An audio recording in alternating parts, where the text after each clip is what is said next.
أعوذ بالله من الشيطان الرجيم. بسم الله الرحمن الرحيم. تبارك الذي بيده الملك وهو على كل شيء قدير.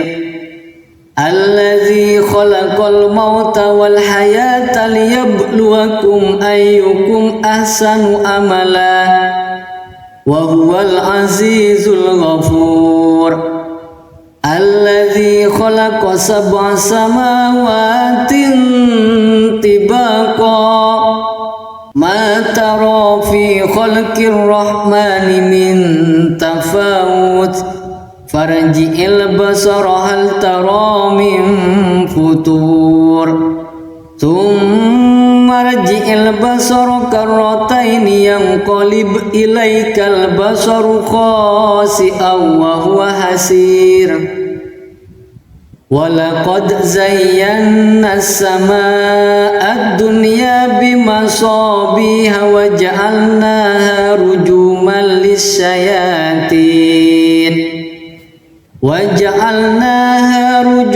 للشياطين وأعتدنا لهم عذاب السعير.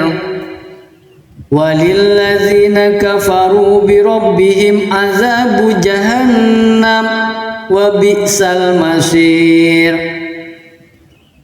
إذا ألقوا فيها سمعوا لها شهيقا وهي تفور تكاد تميز من الغيظ كلما ألقي فيها فوج سألهم خزنتها ألم يأتكم نذير قالوا بلى قد جاءنا نذير فكذبنا وقلنا ما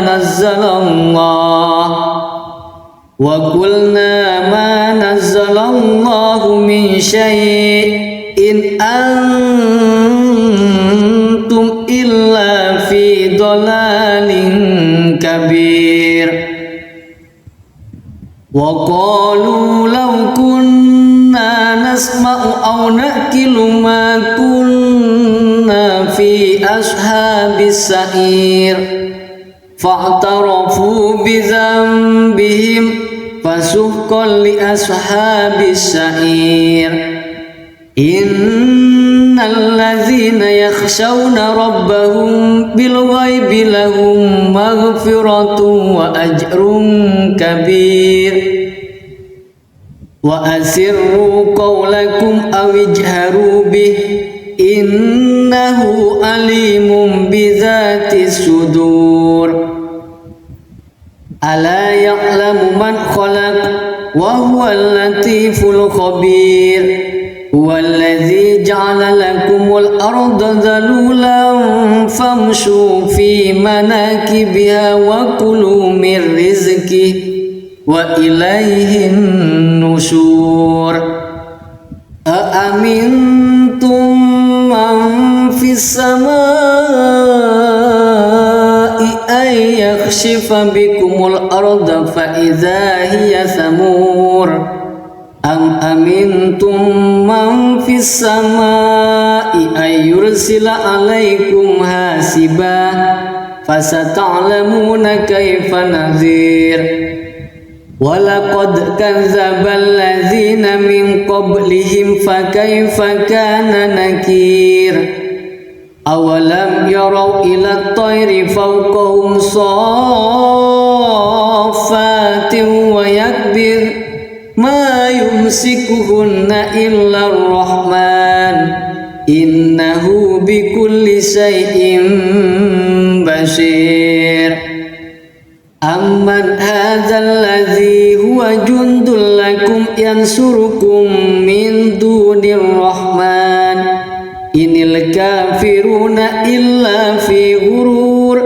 أمن هذا الذي يرزقكم إن أمسك رزقه بل لجوا في عتو ونفور. أفمن يمشي مكبا على وجهه أهدى أمن يمشي سويا على صراط مستقيم قل هو الذي أنشأكم وجعل لكم السمع والأبصار والأفئدة قليلا ما تشكرون قل هو الذي ذرأكم في الأرض وإليه تحشرون ويقولون متى هذا الوعد إن كنتم صادقين قل إنما العلم عند الله وإنما أنا نذير مبين فلما رأوه زلفة سيئت وجوه الذين كفروا وقيل هذا الذي كنتم به تدعون قل أرأيتم إن أهلكني الله ومن معي أو رحمنا فمن يجير الكافرين من عذاب أليم قل هو الرحمن آمنا به وعليه توكلنا فستعلمون من هو في ضلال مبين قل أرأيتم إن أصبح ماؤكم غورا فمن يأتيكم بماء معين صدق الله